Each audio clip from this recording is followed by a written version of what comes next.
This is a Big Facts Network exclusive. Wow. You had a bunch of celebrities coming to your game, man. Tell the people some of the celebrities that were coming out to your game. Like I said, Mike Vick was pulling up on us. Bow Wow was pulling up. JD was pulling up. They was regulars. Like, they were the guys that was coming often. Some one-offs. Tyson Beckford came to some games, bro. That was dope to me.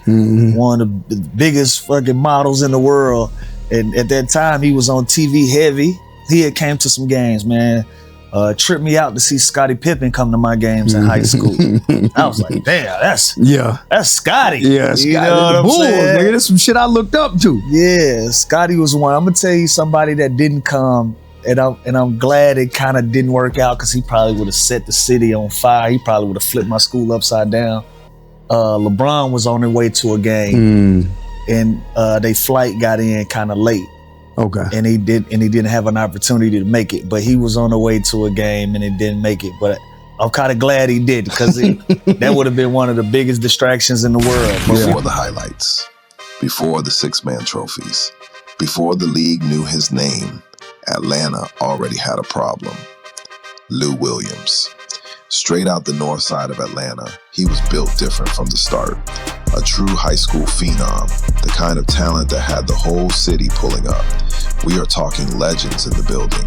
Mike Vick, Jermaine Dupri, coming to watch him hoop before he ever touched an NBA floor.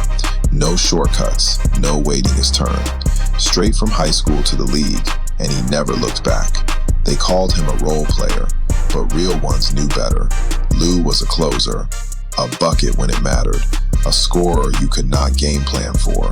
Off the bench or in the spotlight, it did not matter. He was going to get it. 3-time Sixth Man of the Year, but that title never told the full story, because Lou did not just represent Atlanta in the league. He moved like Atlanta, smooth, calculated, quiet confidence, and no matter where the game took him, he always brought it back home. This is not just a career. This is consistency. This is respect. This is Lou Williams. Now that's Atlanta culture. Back at you with another episode of Atlanta Coaches Podcast with me, your host, Moss B. I got a special guest with me today, man. My main partner, Lou Will. What you know good, brother, man? What's up, Moss? How you Hey, doing, my man. brother? I can't complain, man. Good to see you, man. Long time coming. I'm sorry it's been a delay, but we here today. It's all good. It's all Yeah. good, man. I know you done forgot about this, man, but you got an outstanding debt you owe me, man. Do I? Yeah, man. Talk to me. So what happened was we was out there at the Prather. We was playing in Grant Park, man, and we was playing against y'all, man. It was about halftime, me and you arguing. And you said, all right, nigga, I bet you 50 bunny hops we win this goddamn game, nigga. And I lost? Y'all lost that game in that championship. Man. So I'm gonna need you to pay me my bunny hops. Put them in escrow before for me, the show or after the show. I need my Put them in escrow. We're gonna get 10 or something. But anyway, man. I don't remember me losing a lot. Y'all lost, man. I think you full of shit. I don't know if that's the truth. This is Grant Park, man. Look, I'm gonna tell you what happened. Man, y'all was close. You was cooking like you normally do. It was somebody you got mad with on the team, nigga. You slammed the ball up against the goddamn wall so hard. This had to be the early days. This was at Grand Park. right. Yeah, we had Grand Park. These the early days. This is early days. Yeah. This is early days.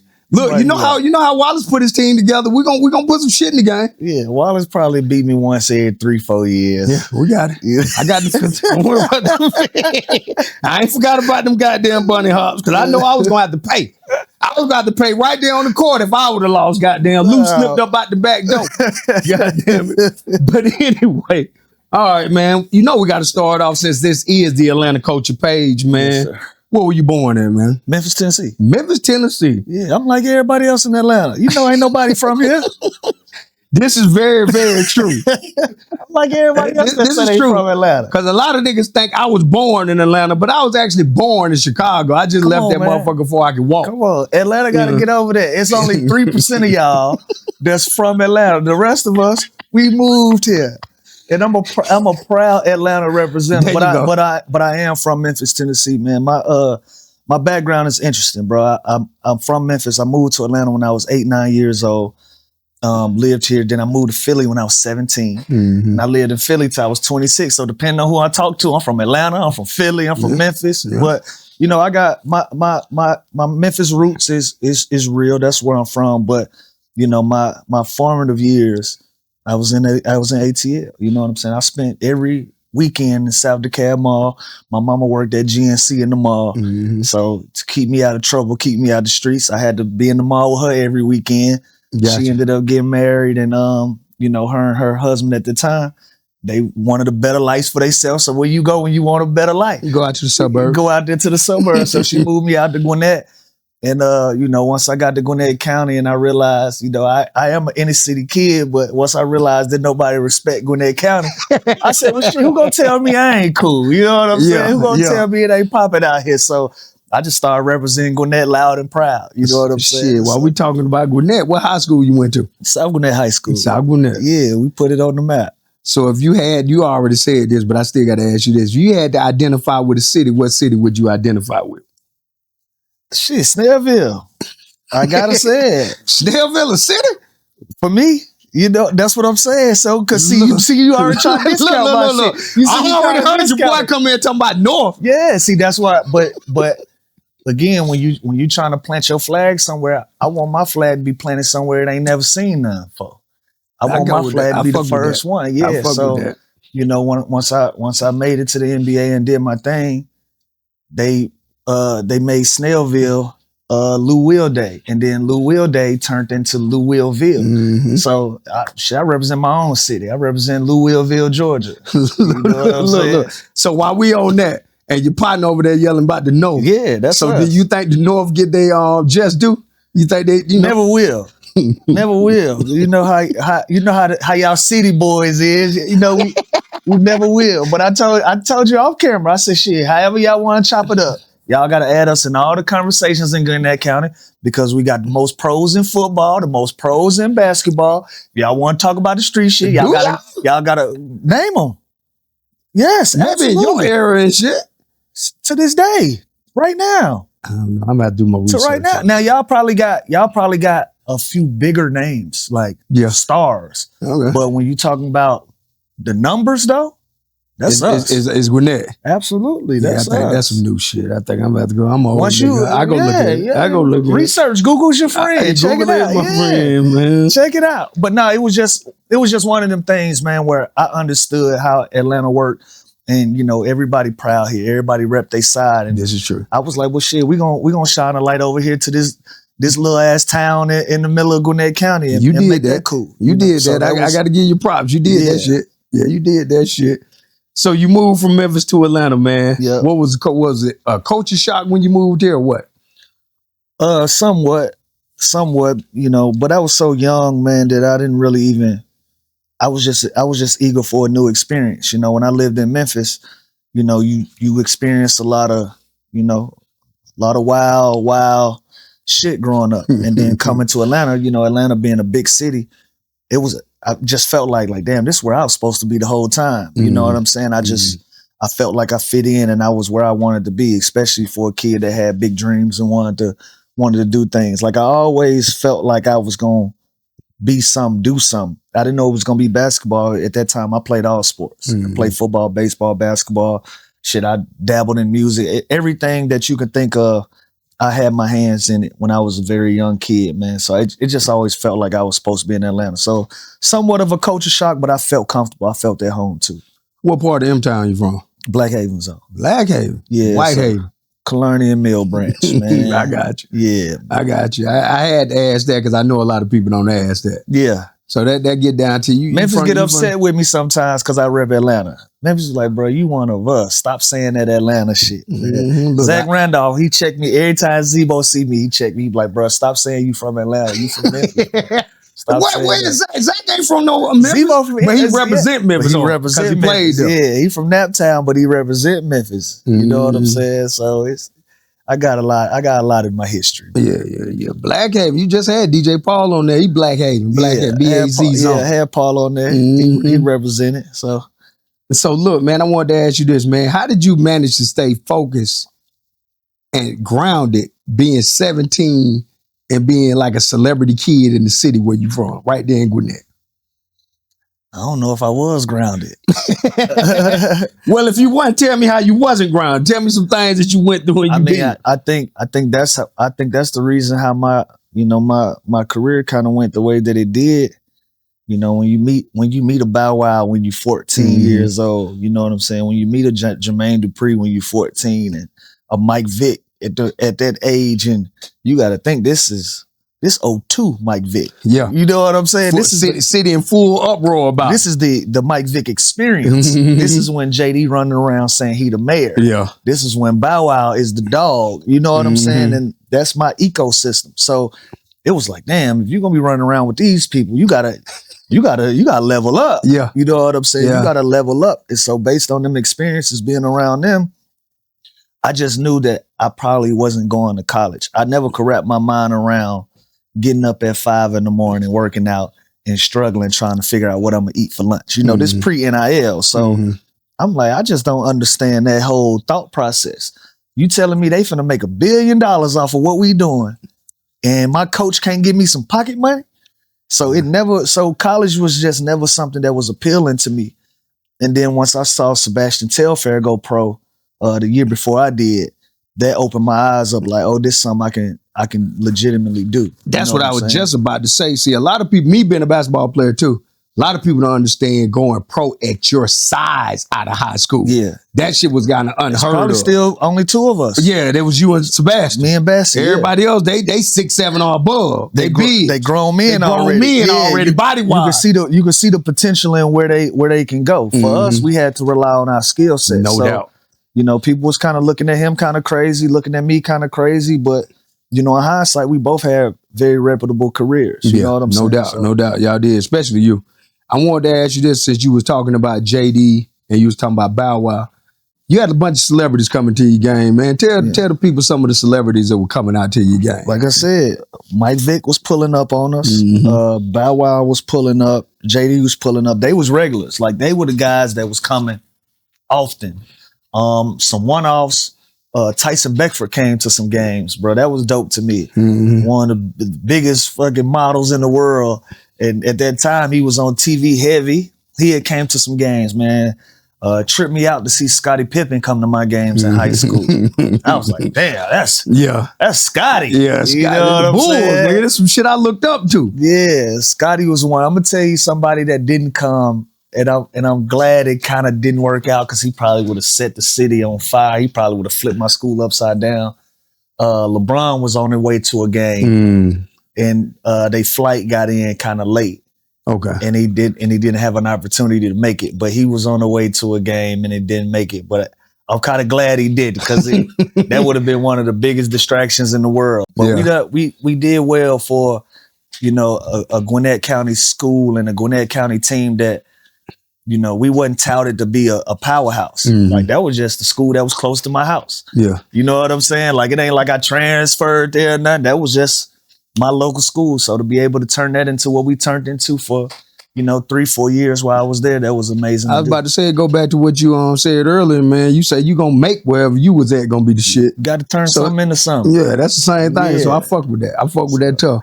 So people don't understand, being Mr. Georgia basketball is a big title to have, man. Yeah. How did you handle that and dealing with that? I handled it well. Because at that time, it was so many of us, man, that was hooping. And on a national level too. Josh Smith, Dwight Howard, me, Javaris Crittington. Man, like, we were I don't know if y'all remember, Major Wingate was another guy at that time that he went to Tennessee.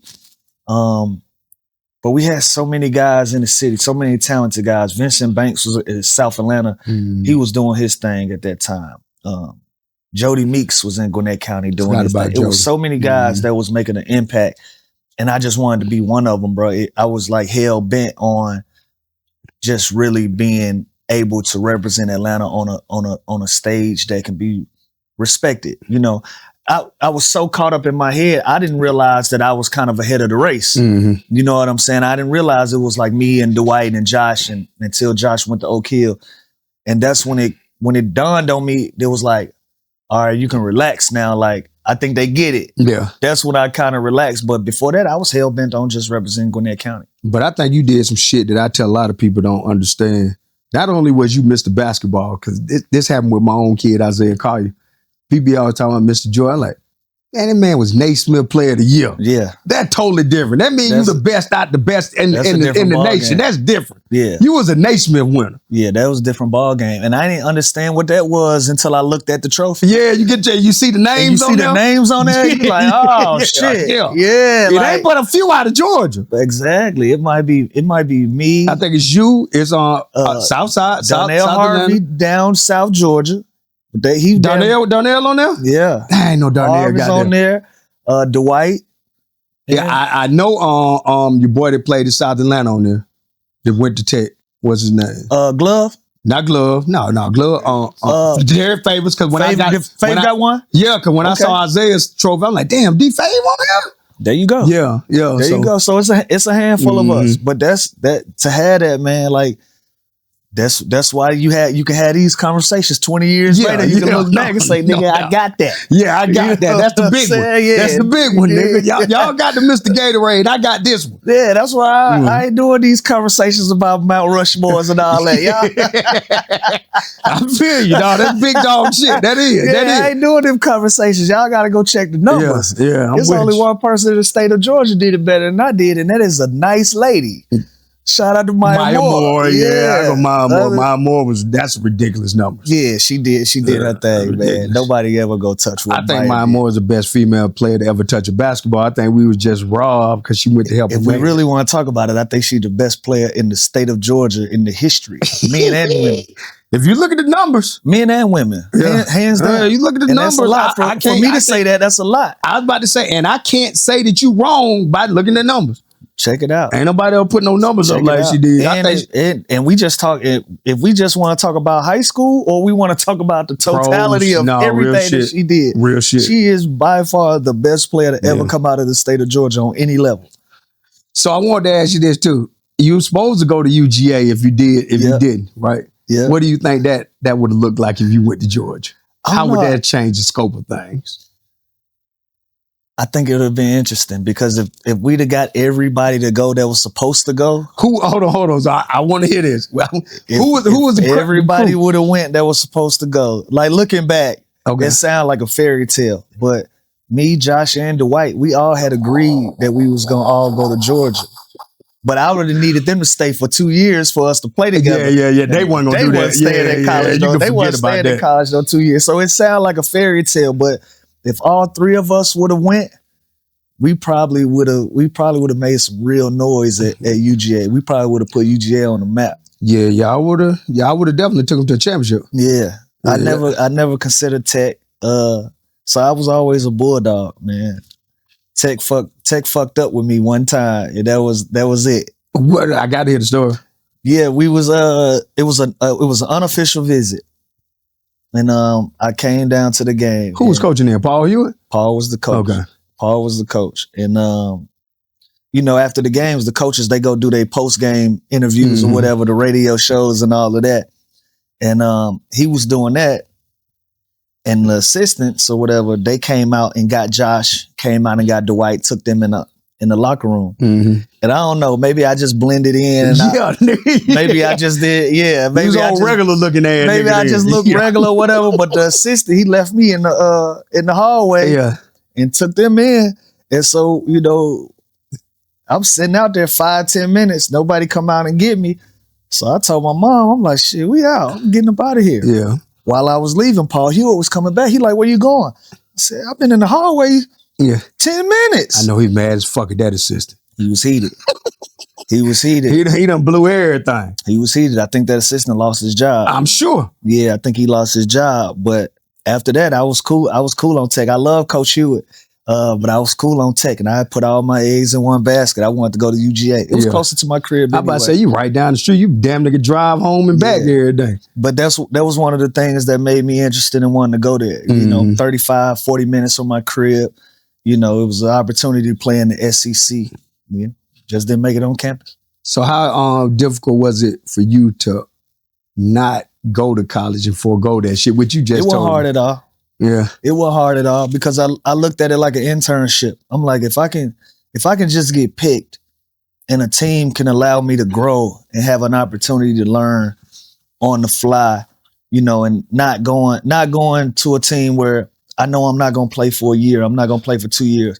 Look at it as an internship, you know, so whatever money you make, that's better than starving in college. Yeah. You know what I'm saying? And so, you know, looking back at it, I got drafted in the second round. I was supposed to be a late first round pick, but I just was naive to the process. Okay. I wasn't in shape. I wasn't ready for what was going on. Didn't really take my workouts, I don't want to say as serious. I just didn't know what I was getting myself into. Okay. You know, and so. What teams you worked out for, John? Man, I worked out for Miami. I worked out for Utah. I worked out for Detroit twice. The Hawks. Hawks didn't want to pick me. And I understand it now because I understand the business of it. You know, the Hawks had the first pick of the second round in my year. And they told me under no circumstances are they going to pick me. And I didn't understand it at the time. I took it personally, and they ended up picking Salim Stoudemire. But they told us, they was like, yo, they had just picked Josh the year before. And Kevin Willis was getting the minutes. Josh was still, you know, kind of on the outside looking in, not really getting the opportunity to play. And they had told us, there's no way we're going to draft hometown kids in back-to-back years and have both of them sitting on the bench. It's going to be a lot. It's going to be an uproar. So Atlanta didn't pick me, and I ended up going to the Sixers, a team that I never worked out for. But I just had some luck in my favor. I about to say perfect spot. My agent was Mo Cheek's agent at the time, who was my head coach. And it ended up being the best thing that can happen for me because I was able to play with my idol. I was able to work under somebody that I already modeled my game after so I can watch him every day. And it wasn't no pressure on me to play right away because of AI. You know, so it gave me 2 years to really hone in my game, study, get to a place, get my body together, and actually become a pro. So by the time I turned 19, 20, I was ready to go. You know, because you were back then, you was kind of bumping up and down between the G League. No, you know what? You did a little bit down there, though. I played 3 games in the G League. Okay. Yeah, so I hate when G League they add me in they promos and shit like I'm a G League alumni. I'm like, stop putting me in that commercial because I played 3 total games in the G League because Billy King, who was the GM for the Sixers at that time, he thought it was better for me to be in practice with the actual team. That was better for me than being in the G League. Because you got to think, at that time, they were still trying to figure out what it is, what the G League is. It's not what it is now. No, I got you. Like, it's not an actual form system. At that time, they were just sending guys down there to play games. And figure that shit out. It wasn't really an opportunity for you to get called up. And y'all was actually having practices then, too. Nowadays, they don't practice as much. Yeah, and at that time, 2005, like, you going through 2.5 hour real practices. You know what I'm saying? Training camp, you might have 2-3 hour runs. Yeah. So at that particular time for me, it was a better opportunity to stay with the team. So it just had got to a point in my second year, I was like, I got to play some games. And it just so happened the week that I went down, I had played a game on Monday, Wednesday. I want to say Monday, Wednesday, Friday was the schedule. And I had averaged 40 in all 3 games. And I got on the bus to go to Little Rock, Arkansas. We had a game in Little Rock, Arkansas, literally 30 minutes from me getting in my room. I got a phone call. They needed me to go to the airport in Arkansas right away and get back to Philly. I'm like, what the fuck happened? They like, we ain't got time, but turn on Sports Center. And they had traded AI. AI had got traded. The 1 week I go to the G League, he get traded. The 1 week. So was he gone by the time you got back? Yeah, he was gone. And I got back to Philly at halftime of the game. I never forget we was playing the Washington Wizards. I got back at halftime and I played the whole third and fourth quarter because they were short on guards. And I never looked back from that. From then, I earned my minutes. Look, I was just thinking about that while we sitting here. We got homeboys that played for Philly too. Did you ever talk to any of them? Like, I know Frankie King played with Philly for a minute. I know Mark Davis did. Oh, Jermaine. Yeah. You talked to Jermaine? For sure, Jew. And who else was there? That's 1, 2, 3.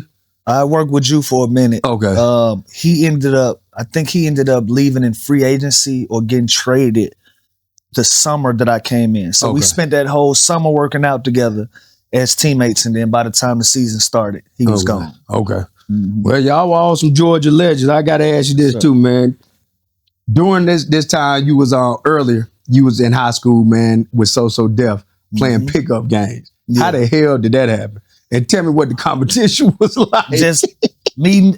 So I met JD, and JD actually introduced me to Bow. He like, you and Bow, y'all the same age, man. I'm gonna introduce you to Bow. And so, I always say I'm the friend that Bow Wow needed because he was so famous. He never really had an opportunity to be a regular teenager, like a regular kid.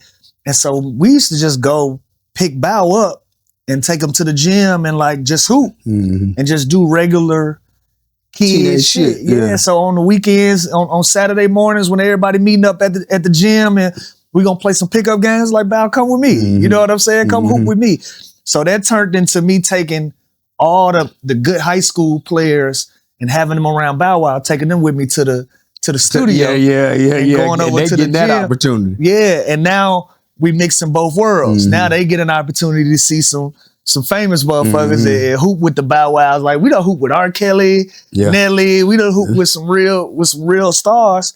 And so we was able to just blend in both sides. You know what I'm saying? And being able to show Bow, like, bro, like, you could still have fun and enjoy your teenage years. Even though you the star that you are, you still can be around some people that's your age. You know what I'm saying? So look, so how you dealt with when you played against R. Kelly? Because he brought us in and play him too. Tell me your R. Kelly story. I'm gonna tell you about R. Kelly story. So he bring us over there to Divine Stevens' house. Terrell Owens' old house. Yeah, I almost bought that crib. Yeah, I got a crew of niggas that hoop. We some hoopers. We go in there, motherfucker. R. Kelly ain't got nothing but his security guard as his teammates. They don't do nothing but pass this nigga the ball. Give him the ball, yeah. I'm like, bro, so ain't nobody else gonna shoot the ball? Nope. These niggas give him the ball. Then when he lose, he goes to tell us, yeah, man, y'all gonna get off the court, man. We stay on. I'm like, no, nigga, you gotta get off the court. You just lost, my nigga. See, and that's why I asked you, what was your story? Because my story is the exact same story. Mine is the exact same story. I remember R. Kelly missing the shot, dog. Nobody near him. I'm talking about literally not even within 5 feet of dog. That nigga missed the shot, said, foul, ball up top. Yeah. I said, man, hell no. That nigga said, I sold 80 million records, man. Check ball. No, real shit. And I said, that shit don't matter out here. That's how he played, though. Them niggas passed the ball to him until he made a shot. The ball, bro. Yes, sir. That shit was horrible, bro. So it wasn't the best runs playing with him, but it was fun when Nelly was in the gym. Like Nelly used to really hoop. Nelly used to really get out there. He used to want to shoot and be competitive. R. Kelly was an interesting one though.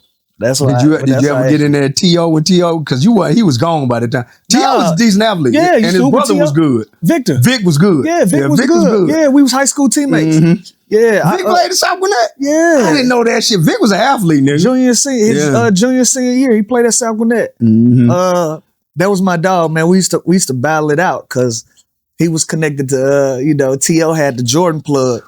So Vic used to get all the Jordans early. Yeah. But I was All-American, so I was getting the Jordans early. So we used to always... Y'all was battling out shoe battle. We used to have a shoe battle. Yeah. We used to have a shoe battle, but that was my dog. He was a senior when I was a freshman. And he was good people, man. He took good care of me, but... we used to have a little silent rivalry because he's like, who this little nigga with all the shit that I got? I'm like, nah, I'm on. I'm like that, Vic. Vic was my dog. Yeah, so T.O. used to come, he used to come to the gym, used to practice with us all the time, developed a relationship with him. But T.O. can hoop. Yeah, T.O. can really hoop. Yeah, he can hoop. He's decent as hell. Yeah. Look, man, you had a certain style the way you play, man. You go get a bucket. You know who's going to get a bucket, man. Tell me who you got your style from, man. Who were some of the people you looked up to and took some things from? AI was somebody that influenced me heavy because he was a small scoring guard, and I can see a lot of myself in him. You know what I'm saying? You always look for people that you can pattern your game after that. You could see like, all right, maybe that worked for me. Penny was a big influence on me growing up in Memphis. The way that Penny played. So my game is really like a mix of Penny and AI. Like if I was 6'6", 6'7", I would have been Penny. But because I was 6'2", I was AI. Yeah, I got you. I can see that. I can see that now you say that. But my game is more, I'm really Penny. For real. You know what I'm saying? I was about to say you got to fall away. You got, Yeah. AI was getting to that bucket. AI was getting to the bucket. And AI is a natural football player. He loved contact. I love contact. He loved contact. That's why his game translated like that, because he was okay with getting hit and he would seek you out to get hit. Yeah. You know what I'm saying? My game was a little different, but I was able to implement that and put that in my game. Learning how to draw fouls, learning to use my pump fakes, using my body on things, and just making sure it go my way. So a lot of that is Penny, a lot of that is AI. I'm gonna tell you what AI was good at too. His bad shots are good shots. Yeah, for him. For him. So I tell all my midget guards, if you're a midget, you ain't gonna be able to square your body up for every shot. And once you get to a certain level, your bad shots got to be eventually how he lean, get in the lane. But that was one of the that's what made him special. Like I think that's a lost art in today's game. I think that's what make SGA so special, is because he still respect the mid range from the free throw line in. It's so easy, bro. Like if you can get to the basket in one dribble or no dribbles at all, you making the game easy for yourself, and you saving energy. Yeah. It take a lot of energy to score, bro. It take a lot of energy to score that basketball. So I think that's what set, like an AI or SGA or guards that play in that mid range area. That's what set them apart. So look, man, we from Atlanta, but I want to say, this question say Atlanta, but I'm gonna change a little bit. Do you think that Georgia gets its just due as far as basketball and basketball players coming out of Georgia? I think we're a sleeper city, but it's getting there. Like the Ant-Mans of the world really put us on a map. After Dwight, right? Like Dwight went #1. That was huge for us. That was a big thing for us. Josh having the run that he had, that was huge for us. The Deion Glovers of the world, like our OGs, they were such legacy acts at that time. And now you got this new wave of youngins, the Isaiah Colliers, the Ant-Mans, the Steph Castles, the Devin Vassell's, you know what I'm saying? Like those are the guys, Wendell Carter Jr., and so on and so forth. I was trying to tell you, like, people don't realize we got a lot of young talent. Malcolm Brogdon, rookie of the year at one point. We got a lot of young guys that didn't really do it on a major scale, but were reputable pros. And so once you start outlining and start really looking into it, we did our thing. But Ant-Man being somebody that's in the MVP conversation again, that's really put another spotlight on us, man. So I think we getting there with our just due. But if you really want to line it up, pound for pound, we could put our numbers up with anybody in the world. Agree. I think when I was coming up, because I'm a little older than you, we had players, but we just known for football. Yeah, Sharif Abdul-Rahim. Like, we had we had players, but now that we look back, we just put all that shit together. We probably got 60, 70 pros. You got to even look back even farther. Like my dad's day, you got them Walt Frazier's. Yeah, that's what I'm saying. Like a Walt will get lost in that conversation. You know what I'm saying? We got a lot of pros. You got a lot of lineage. Morris, and they went to Doug. They played for Utah out there. Come on, it's a lot of pros. A lot of pros come from the city. Ton of pros. Yeah, shit. Even Jabari, old sorry ass. Yeah, the old man, my partner, senior, the senior. Yeah, senior. He just came at the wrong time because he really just like his son. Man, I love Barry. He's a 7-footer shooting tray balls. You couldn't do that back in our day. Thank you, Jabari Smith, Junior and Senior. When we really start talking about it, man, we can line our roster with anybody. For sure. So look, when you first got in the league and you got that bag, man, what was your first major purchase? It took me a while to trip out. I ain't gonna lie, I was responsible for a while. But probably, the cliche shit, made sure mama had somewhere to stay, got mama a crib. Cause it took me like 4 or 5 years to buy my first house. Cause I didn't really know if I wanted to stay in Atlanta or not. But I bought mama a crib, and then cars was my thing. Yeah. Once I started making some real money, I was buying cars. So tell me the first foolish purchase you got that you regret. I keep talking about it, man. The first foolish purchase that I made, if I bought a Lamborghini and a Ferrari in the same week. That was probably some of the dumbest shit I did. And I didn't like the Ferrari, so I bought the Lamborghini. Is that the red Ferrari you got? Instead of swapping them. I should have just swapped them. But I was so hell-bent on just having a bunch of shit Yeah. I had them both. But I ended up trading them and getting like 4 cars out of it though. Because I traded them in and then I got like a Benz, a Porsche, Escalade. But that's probably the stupidest shit I did. It's all my youngins out there, man. Ball out, enjoy yourself. But them cars ain't worth shit. Nah, they ain't worth a damn. But I can say this. I will say this about you, and I try to tell all my younger kids as pros that I coach. I like Lou still live in that same house out there in Gwinnett. He ain't tried it. I like Just had this conversation. It's a really nice house. It ain't no man right in between. I said just had that conversation. That way, he ain't gonna fuck up his money. It's probably paid. I know it's paid for. He ain't got to worry about it. It ain't too big. I paid for that house the first year I had it. Yeah. And that's probably one of the smartest things I did. I bought a house that was just right for me. It wasn't nothing that nobody think I needed to have.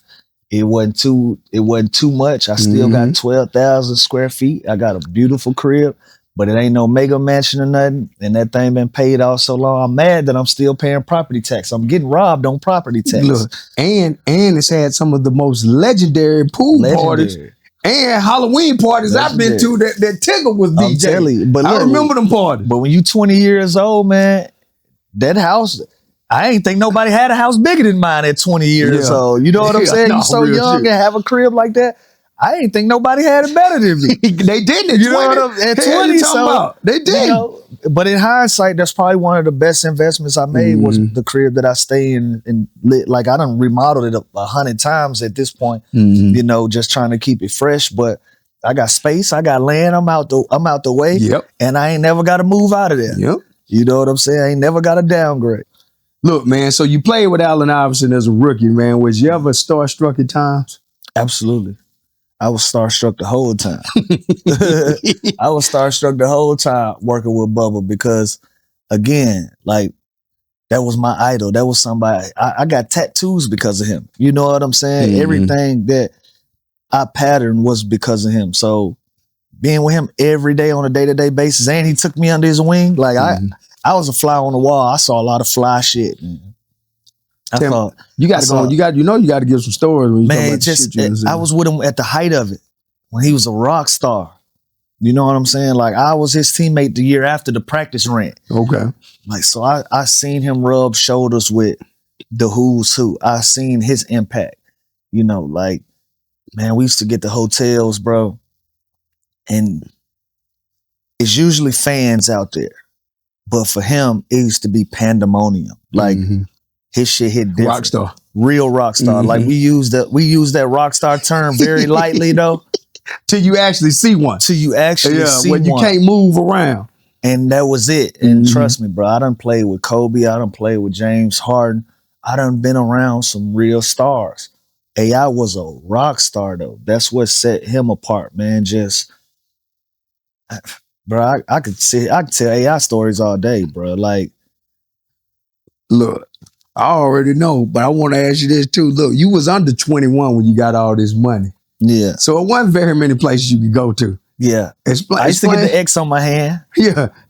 I used to get the X on my hand. You used to get the X on the hand? Yeah. I used to where they slide you in? I used to be able to be out, but they draw that big ass X on my hand. Do not serve this boy no alcohol. I wasn't no drinker anyways at that point. But I seen it all, man. I used to be in Philly, me and AI used to tell me, hey man, cars leaving at 11 o'clock. That used to be his thing. Limo downstairs at 11. Yeah. So when he used to say that on the bus, I knew I didn't have an option because I'm the rook. I got to go where he going. So 11 o'clock, ain't no telling where we going. I don't know what's happening. I just used to have to get in the car with him. So I used to go to the 40-40 with him out in Jersey. We used to go all the way to Atlantic City, man. Houston, we out all night. I watch his ass be out all night and then wake up next day, go give him 40. We get on a plane, go do it again somewhere else. That's the same thing Jabari say nigga do. It's a different one, man. Yeah, he say he's to get drunk all night long, come into practice smelling like liquor and still go drop 40, 50 on it. And drop a 40 ball like it wasn't nothing and go to the next city and do that shit all over again. Just a real rock star, bro. Like, AI lived by his own rules. Nobody else I've seen over the course of my 17-year career done it the way that he did it. Nobody. And I don't think they can, bro. Yeah, I think it's one. They say he used to get drunk all night and party and smoke cigars and go drop 50 on you too. Who that? Michael Jordan, Michael Yeah. Jeffrey. Yeah, see, Them two, they different. They just got a different body. yeah, see, I ain't see Black Cat. Yeah. You know what I'm saying? I seen MJ play one time only. Mhm. And that was 2003 All-Star game that was in Atlanta. That was it, huh? That's the only time I ever I seen think Michael I Jordan went and play. saw him one time at the Omni. My dad took me to see him at the Omni. Nah, that's fine. Yeah, that was fire. It was Fine. right. See, Yeah. you seen him in his hay. I seen him in his heyday. Yeah. I got to watch that shit. God damn. I blew an opportunity to see MJ.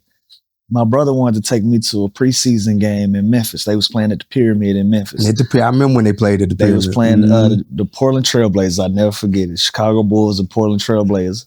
And I was such a Penny fan Mhm. that my brother was like, you want to go see Michael Jordan play? I was like, no, is Penny playing? Hometown hero. My brother thought I lost my fucking mind. He like, what, I would nigga? have Like, too. I said, if Penny ain't playing it, I don't want to go. Yeah. Though I had an opportunity to see MJ, I ain't see it. Look, so going back to Iverson, man, is it true he's always called you punk bitch? Was that He's the called day? me So young punk bitch. yeah. So tell me how that came about. Man, the nigga was just hard on me. You know what I'm saying? He was hard on me, but at the same time, I realized that he really saw me as his little brother. So he talked to me like a little brother. You know what I'm saying? Because he'd call me young punk bitch, and I'd tell him, shut the fuck up. Yeah. You know what I'm saying? But he'd think the shit funny and laugh it off. So, you know, it ain't a respectable way to call a nigga a young punk But bitch. I get But it how was he like did it. it was like a term. It was like endearment. Mhm. Because the other rooks couldn't come around him. Like, he didn't allow them to come around. But, you know, with that, I can count on both hands how many times that man done handed me $20,000, $30,000 I can believe it. as an 18-year-old. Just, Mhm. you good? How your mama doing? He talking to me like I was still broke. You know what I'm saying? he like, you do know I got money too. Yeah, I'm like, nigga, you Yeah. know we teammates, right? Look, You know what I'm That- saying? that's how you know he looked at you like a little brother. You was He really looked at me like his little brother, man. Like, he's just, hey, young punk bitch, come to my room. I come to his room and we just sit there and watch basketball. He order Yeah. room service, Yeah. but he just used to make me be around him all That's the time. cool. That's cool. as But he fuck. used to do shit like, man, my mom used to want to gamble. She used to want to go to AC.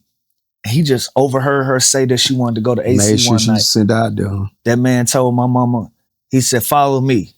Took my mama to Atlantic City, gave her money to gamble with. Mhm. You know what I'm saying? Would put money in my pocket all the time. Just, he really was a big brother to me. You know Yeah. what I'm saying? So the more I got the more I got to know him, the more punk bitches I was, the more shut the fuck ups he got. Yeah, You know what I'm I saying? get it. I get it. But that was my real OG, man, my real big brother. I spoke to him just yesterday. Mhm. You know what I'm saying? So we had a funny relationship, man, but I wouldn't have traded it for the world. That was my brother. Hey, man, that had to be a great experience for you, especially playing the position you played and Oh, coming yeah. in straight at. Oh yeah, it was perfect. I wouldn't have looked. The only thing I could see coming from my era, if I played basketball, is coming in to play with Isaiah Thomas, because that was like God to me. No, that's how I felt. You know what I'm saying? No, So- that's how I felt, man. Like, I used to look at his shoes. He used to have all his shoes lined up in front of his locker. I'm like, damn, them ain't even out yet.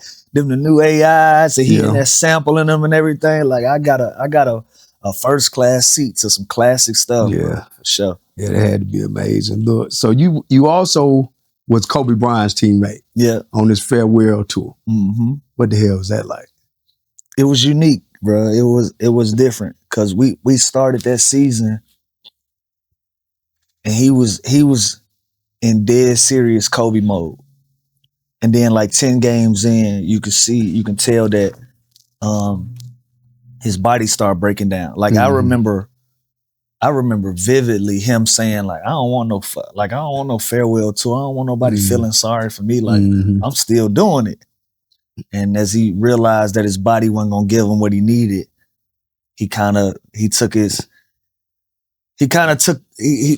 armor off, He realized it was coming. and he realized like, let me get my flowers. Yeah. Let me allow them the opportunity to celebrate me. So the season started like us being competitive and wanting to really make a mark, to realizing, hey, this gonna be about Kobe. This gonna be about 24 for the rest of the year. So it wasn't as important to, the wins and losses as much as it was to make sure that he was celebrated and he was healthy enough to go through the season and, you know, have an opportunity to win some games during the course of it. So it was a surreal experience. It was surreal to be a part of it because I didn't know Cole throughout the course of my career. Like we didn't really have a relationship. We developed a relationship, you know, the 2.5 years that we played together.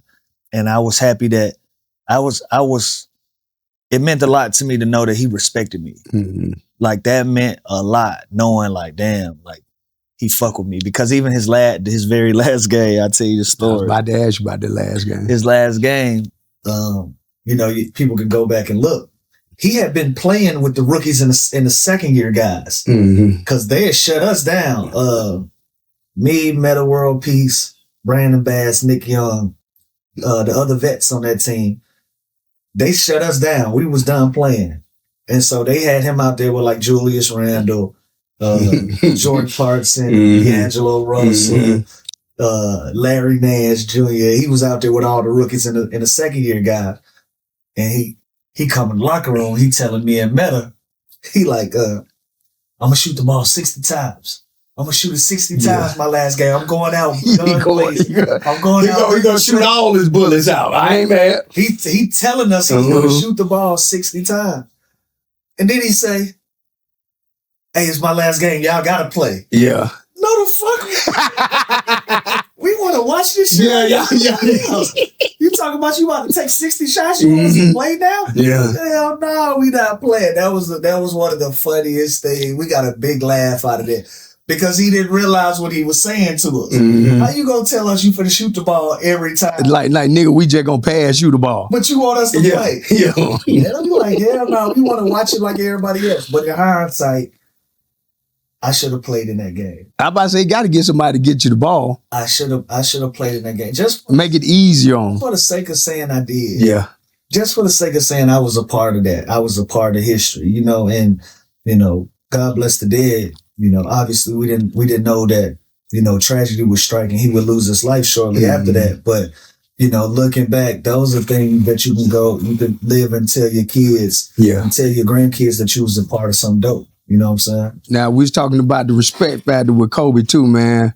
Tell me the story about after the game when he came and took everybody's shoes, but he didn't take you and Nick Young's shoes. Oh, yeah.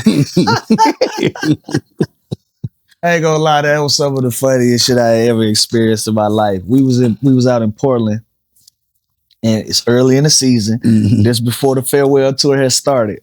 And he felt very strongly about how we was competing, and we got our ass whooped. And he came in, man. He came in the locker room, and he went around the room one by one. And he told every player what he felt like was a weakness in their game. Everybody. So he just went around. So he had skipped Brandon Bass, he skipped Meta, he skipped me, he skipped Nick, and he just lit into all the young guys. Lit into their ass. And at that time, I was signed to Peak. I was signed to the Chinese company. They gave me a bag, so I wore the shoes, simple and plain. And Nick was on Adidas, Meta World Peace. I think Meta was just doing what he wanted to do. He was wearing whatever. So we didn't have no ties to Kobe as far as shoes go. So he lit into the young guys in Portland, and we fly home that night. We had practice the next morning in LA, and me and Nick was in there early. Carlos, who was the equipment manager, he come in at the time, and he got a big ass buggy that, you know, we throw all our practice gear in and shit. So Nick's his locker probably about where you at, my locker like this, but about 10 feet back. And he's sitting in his locker, I'm in my locker. And we watching Carlos, and Carlos just coming in. He fucking monster swooping shoes out of niggas' lockers. He just swooping them into this bucket. We like, what's going on? Yeah. So me and Nick kind of got this confused look on our face. So by the time he get to the third locker, he done swooped all the Kobe's out of niggas' lockers. We like, Los, what you doing? He said, I'm taking all the Kobe's out of everybody's lockers. He don't want them niggas wearing his shoes. He said, nigga soft. I said, me and Nick crack up. We bust out laughing. So we started telling jokes. Nick talking about, Nick gonna say, yeah, if you don't want your teammate all in your locker, taking your shoes, calling you soft. Then you come to Adidas. That shit. Say Kobe taking all the motherfuckers Man, back. Kobe did that shit, man. He ran a tough ship, boy. He did that shit, but he eventually gave the shoes back and all of that. But it was just funny that was the standard that he was trying to set. Yeah. Like, y'all can't wear my shoes if y'all ain't gonna compete, bro. That's how he was for real. Man, speaking of Nick Young, you got Nick Young, it's you, and you got D'Angelo. Yeah. Tell him about the time when you're trying to clear up the air and everything that was going on between them two. That shit got serious, man. They got serious. And you know, we was talking about me and AI, right? Like Nick and Lo, they at that time they had that kind of relationship, like big brother, little brother. But Nick playful. So they used to play pranks on each other all the time. That's what a lot of people don't understand about how that went there. They always used to play around with each other like that. So they always just up their phones and just do silly shit. And I think D'Angelo just took it too far, didn't realize, you know, how this shit affect, you know, real life. And, you know, he just took it too far and filmed. He was filming and playing around at a time where I think Nick was really trying to give him some game on some big brother shit. And, you know, and it affected real life, man. So I had to I was one of the people that stepped in and tried to be a mediator in that. It didn't work. Little backfire, huh? It did work. Even Kobe. I'd tell you another funny ass Kobe story did. Kobe, so D'Angelo got to the point he wanted to kind of get over it and apologize to Nick. And he did the mature thing by he rounded up the whole team and, you know, he wanted to apologize to Nick in front of the team or whatever. So we in our lounge in the locker room, and it's right before the game. D'Angelo, he going through his spiel like, you know, my bad, this and that. So while he talking, Kobe just happens to walk through, but Kobe is putting on his uniform while he walking through, so you can see he put on his jersey and shit. That nigga Kobe say, man, fuck all that kumbaya shit. We got a game to play, man. Y'all break this shit up. Look, Kobe ass. Oh, he's listen, he was an asshole. But listen, a proud one. Yeah. So I have no problem with saying that in public. He was a proud one. But that's just how competitive he was. He didn't really have time for a lot of nonsense. Yeah, that Michael Jordan shit in him. He ain't had no time for the nonsense. But yeah, he broke that little meeting right up. Say he got game time, man. All this bullshit y'all Broke do. that shit right up, man. Look, man, you know I got this shirt on for a reason, man. Shout out to your partner, Tay. Tay made sure I got this shirt, man. So they call you Lemon Pepper Lou, man. Let's go through that story, man. Tell us how you got the name. It came from Shannon Sharp came up with that. Shannon Sharp called me Lemon Pepper Lou on first take, and it took a life of its own, man. You know, obviously the bubble shit had happened, and people got the misconception that I snuck out of the bubble to go to Magic City. That is ridiculous. That just sounds fucking stupid. You know what I'm saying? Nah, I'm with you. But I left the bubble to go to a funeral down there at Willie Watkins. My OG had passed away. My business partner, his dad, one of the first black men that I seen touch some real money. Name was Paul Williams Sr. And you know, I wanted to go pay my respects. He had passed away while I was in the bubble. And so I had an excused absence to leave the bubble. People don't tell nobody that I was traveling with a doctor. A doctor was with me. I was getting COVID tested the whole nine. I had an excuse to leave the bubble, but I had been eating hotel food the whole time. So I realized where I was at. Shit, you know, this the city. We eat. We eat in our strip clubs. You know what I'm saying? So I wanted to eat at Magic. And I stopped over there, and I had a relationship with Jack Harlow. At this time, Jack Harlow was just a young white dude trying to figure it out. You know what I'm saying? I met Jack in 2017. And fast forward to 2020, Jack is one of the biggest artists in the world. You know what I'm saying? So he went from a young kid just being in the studio with us and being around at the house and at the parties and all of that to being one of the biggest pop stars in the world. And I just so happened to run into Jack this particular day I was in Magic. And I was like, man, I'm proud of your success, you know, blah, blah, blah.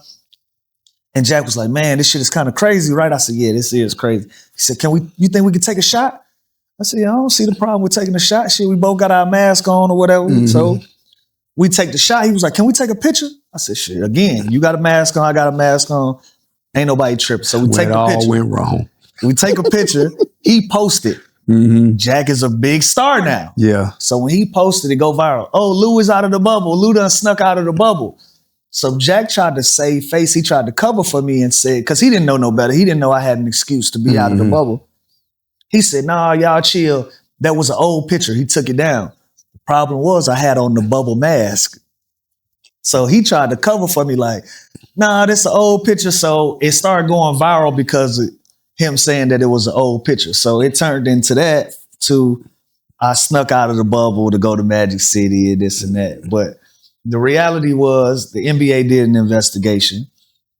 They came to find out that I didn't do nothing wrong. But as far as public opinion goes, you got to make it look right. I never got in trouble. I didn't get fined, suspended, or nothing. I just was in quarantine, which I was going to be anyway. They just told me because I left the bubble, they told me I was going to have 4 days quarantine testing before I was allowed back with the team. But because of that, they gave me 10 days quarantine to kind of make an example. Yeah, I got you. So nobody else would do it. But everybody imaginations ran wild. They were saying I was in Magic partying, this and that. But Shannon Sharp just one day said lemon pepper Lou. And it stuck. And that shit stuck. And I called my lawyer and I said, boy, trademark that shit immediately. Look, since they trademarked it, man, do you get a little percentage on the wings they selling now? I don't. I don't get a percentage, but I will tell you this.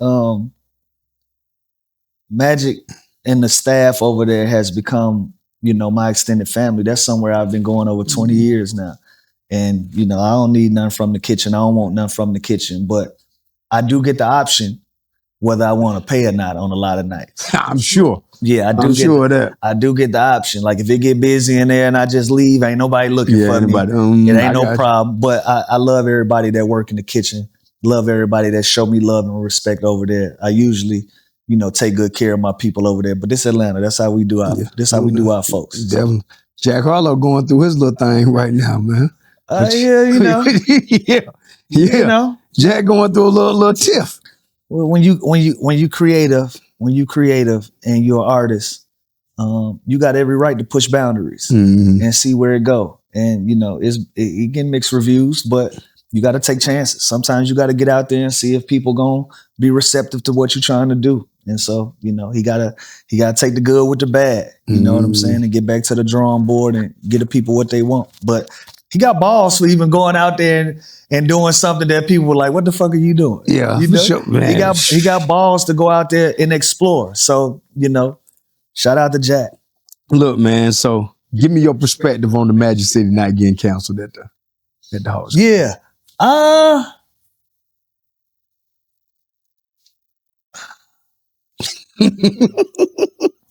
Let me hear it, man. I got a lot of feelings about it. I thought it was a dope collaboration. And I think if it would have went through, I think it would have been a great opportunity to educate people on some of the misconceptions of what they feel about Magic City or some of the things that they don't agree with and some of the things that we do agree with. Like the whole collaboration was about hoodies and wings. Yes, Magic City is a gentleman's club, but we also promote liquor. We promote gambling. That's what I'm saying. We still celebrate our kids going to Hooters. We still celebrate some of these different places and things that has some of the same type of lifestyle things that's frowned upon. So if we draw on the line at Magic City, it just makes me beg the question, why Magic City? Why do we draw a line there when it comes to what's acceptable and what's not acceptable? And if it's about the women, has anybody spoke to the women yet?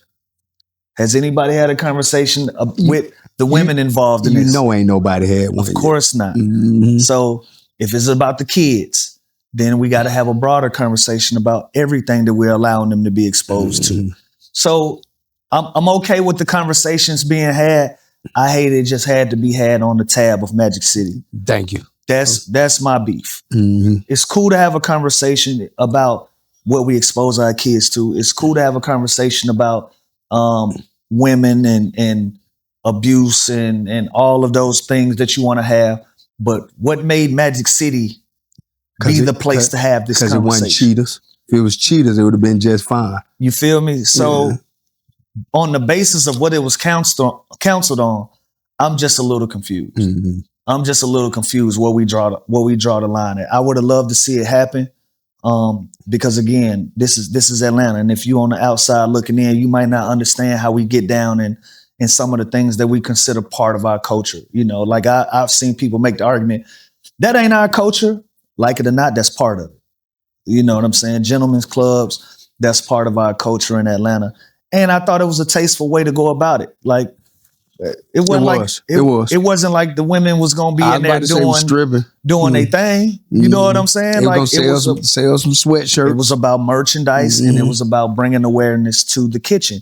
A lot of the conversation around Magic City is the kitchen. A lot of the conversation around it, when you go mainstream, people go to Magic City, you gonna indulge however you want to indulge. You're gonna tailor make your experience however you want to tailor make it.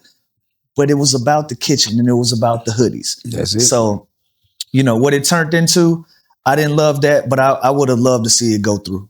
What's your top 5 strip clubs in Atlanta? It's just Magic to me. You done been to some other goddamn strip clubs. I have, but they don't treat me like Magic. They don't show me the love that Magic showed me. So look, man, look like Magic got my boy wrapped up, man. Magic got my boy wrapped up. It's a matter of how I feel. Like I go to some strip clubs and it feel like I'm going through TSA. I don't experience that at Magic. You know what I'm saying? I go to some places and instead of charging me what's regular, you're going to upcharge me because I'm having it. Yeah. That's not my experience at Magic. So it ain't another joint in the city outside of Magic that showed me the love that deserves the respect that I give them. I got you. Shout out to Candyland though. I will say shout out to Candyland. Okay. Shout out to my brother 2 Chainz. Yeah, I go over there and tip make sure I'm straight. That's somewhere I can frequent. It's a late night spot, so I don't go over there because I ain't really out that late at night no more. Yeah, you know what I'm saying. South side a little deep for me. That's what stopped me from rocking with Candyland as strongly as I like to. But I support my brother in 2 Chainz. So shout out to Magic, shout out to Candyland. Other than that, I got nothing for nobody. Let me ask you about the bubble ring, man. Does the bubble ring count? Hell yeah, because I wanted that motherfucker. Hell yeah, it counts. A lot of people say it's a discounted ring. It don't count. No, it count because it probably was one of the harder rings to get. I'll be honest, because people don't realize what you had to go through. What we had to go through to even stay in there that long. Like the day that shit opened up and guys was allowed to go home. Yeah, they was out of there. For you to still be there 45 days after that. Yeah, you got to be strong-minded. You got to be a strong individual to not take the opportunity to go home, be with your family, be in your own bed, and not live in a hotel room for another month and a half. You got to be strong. So I don't discount the Lakers because I wanted that ring. So let me ask you this. You played with LeBron, man. So I ain't played with LeBron. You didn't play with LeBron? Okay. But you played in the league with LeBron. Yeah. You played in the league with LeBron. Yeah, competed against him 1,000 times. So check this out. Is he in the GOAT debate? LeBron is the GOAT to me. Shame on you, but I'm listening to you. You older. And also basketball is subjective. It is very subjective. It's subjective, and it's not a definitive answer. You know what I'm saying? I think the era that Michael Jordan played in, he deserves GOAT status.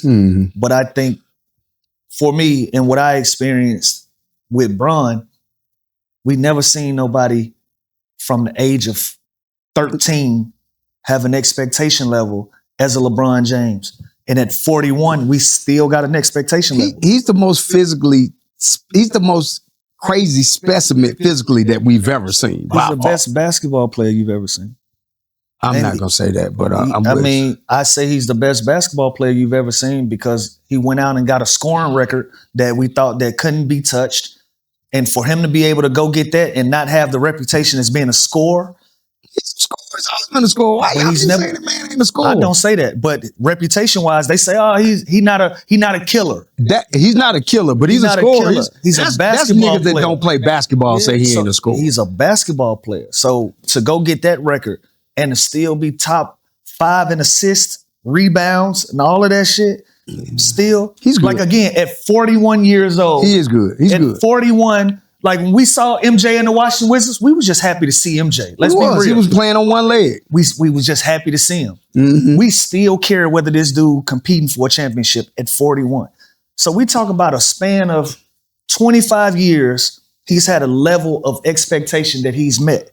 Nobody else. Michael Jordan didn't have that level of expectation his whole career. It turned into that. He turned himself into that. Kobe Bryant didn't have that level of expectation. He turned himself into that. This dude was on the cover of Sports Illustrated at 15 years old, and we still talking about him. I got to give it, and I saw it. I like Bron. I got you. Yeah, so I saw it, and that's why I'm kind of... You're closer to it. I'm closer to it. I saw it. I experienced it. And also, when you say, how many guys we done seen in high school, we say, that's going to be the best motherfucker we ever seen. It ain't many. It ain't many. Yeah. And he's the only one that actually... He did. He got it. He's the only one that actually did it. So for me, in the GOAT conversation, I give it to Bron because of the totality of everything. It's kids at a certain point that was 10 years old that never seen the NBA finals and they didn't see LeBron James in it. Like, did he come away with all of them? Hell no. But to be in the finals 9 straight years, that's something to be said, boy. Come on, man. I'm in the fight. Every year you get a ring, you got to go through me for a decade, and I get half of them. Like, come on, bro. In an era where Dirk Nowitzki was there, in an era where Kobe was still outside, in an era where Kevin Durant was out, and Steph Curry, and all of these guys, and he still was able to get rings. Like, come on, man. That's my opinion. Hey, man, we gonna have that. We're gonna have further discussion on that because we showing on time. That'll be our part 2. That'll be our I'll come back. And we can really debate. We get shit. into that one. So I gotta ask some current event, man. What you feel about this Darren Peterson, man? With him skipping the NCAA tournament, and like there's something wrong with his body. They saying something wrong with his body. I would just say this for lack of context on everything that's going on with him. I know that he got body cramps and everything like that, but I just come from an era. If you that guy, you got to go play. Show us you that guy. Yeah, you got to go play. If you the guy, show us the reason why. You know what I mean? And I don't care about your agent. I don't care about none of that. Who's giving them this advice? Let them folks make sure they understand they work for you and not the other way around. There you go. They work for you. So you tell them what's going to go on. Look, this is what we doing. If I'm the number 1 pick, I want to put that to bed. And so now that it's coming out that he having body issues and this and that, I just think it's somewhat being mismanaged, but I'm on the outside looking in. I don't have all the details. But as a fan of his game, of the game, I just think that, it's too many chefs in the kitchen when it comes to his career. But I wish him well, though. I hope everything work out. I got you. So I'm going to get to this rapid fire. And then we can, I don't know if you want to come back because it's a good question on here. Yeah, I'll come back and see. Let me get to this rapid fire and then we can kind of wrap it up. I know you short on time. All right. Because it's a really good question. Rapid fire, just quick answers. Rapid fire, yeah, quick answers, man. Rapid fire, man. Better handles. Kyrie or Jamal Crawford? Ooh.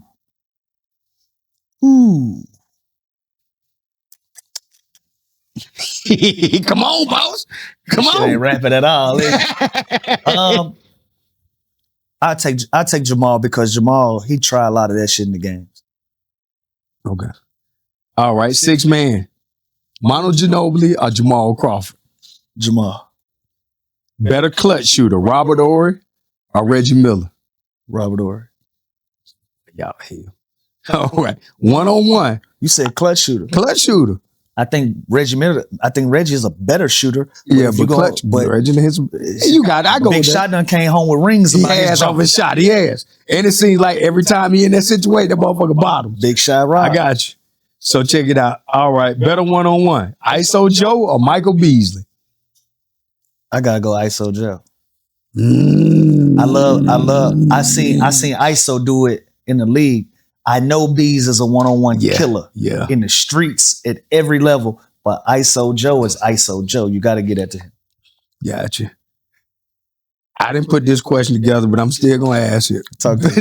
Better high school player, Lou Williams or Deion Glover? Lou Will. I do think I'm the best Georgia basketball player in high school history. I think it's, I'll tell you in a minute. No, tell me who you'll pick. I got 2. if I'm going on accolades, I'm gonna have to go with my baby. And that's goddamn Isaiah Collier. Okay. If I had to go on my eye test and what I've seen, and the shit is amazing, it's Octavius Thomas. You come from a different vantage point. I do. But that's all. It's a numbers game. Yeah, it's a numbers game. One of them come with 3,500 points. Like how many? And average 30 as a freshman. How many high school championships you got? I got one at the highest level though. Isaiah got 3, and he's still a Naismith player. Also went to a powerhouse. Also had better teammates. I mean, he made the powerhouse, but I go. We'll go. No. He did not make that powerhouse. Isaiah came in, wasn't nothing there. Larry brought Isaiah in off of me. What Isaiah went to school? What before then? Where Isaiah went to school? Okay, get the fuck out of here. That is a they just won a state championship this year. They won state championships before and after Isaiah. That's because of Isaiah. No, but it took them a while to win before Isaiah got there. No, Isaiah. So they had won. They didn't win. Very clear. Isaiah is like that. What I'm saying is, I took some shit that nobody never heard of, and I packed that bitch up and took it with me when I was done. That shit still is alive and well over there at Willa, and it's gonna be. So that's the difference in me and a lot of the Willa guys. But I got a lot of respect for Isaiah. That's right. So, all right, if you need a bucket, who you going to? Kobe I, AI? I don't like your questions, bro. Hey, man, they ain't supposed to be easy. This shit ain't supposed to be easy on you. Nah, I'm gonna go Kobe. I'm gonna go Kobe. You know why I go Kobe? Because I think if you ask AI the same question, he'll say Kobe too. I'm gonna change this question up because I don't like this question, but it's gonna the best mall. You gonna go with Gwinnett Place Mall or you going South DeKalb Mall? South DeKalb Mall. All right. So look, South DeKalb hold a special place in my heart. All right. So T.I. or Lil Wayne? Lil Wayne for me. Lil Wayne's my favorite artist of all time. So if you could put anybody in that spot, I'd have said Lil Wayne. Tip my nigga though. I got you. Well, this is the Atlanta Culture page, man. So, we got to give you flowers before you get up out of here, man. You definitely one of the best basketball players I've ever seen play in my life. One of my partners, man. You always been real in the city. You always fuck with all the people that we got history. Yes, indeed. So I just wanted to let you know, man, keep doing what you're doing, man. The things you're doing for your daughter. Things you're doing for basketball and, with your podcast. And likewise, man, I'm a big fan of the pod. That's why I'm here today, because you've been able to build something. Shout out to Don. I love seeing y'all debate back and forth. I be in the comments from time to time, but you building something special, man, and you represent us well. So. And we got to get this part too, so come back, man. I still got questions. I couldn't get all these questions out. Lou got to go get his baby. Yes, it did. So I ain't mad, man. I appreciate you, big dog. Love you. Yep, there it is. And another episode, and we out. Yes. This is a Big Facts Network exclusive.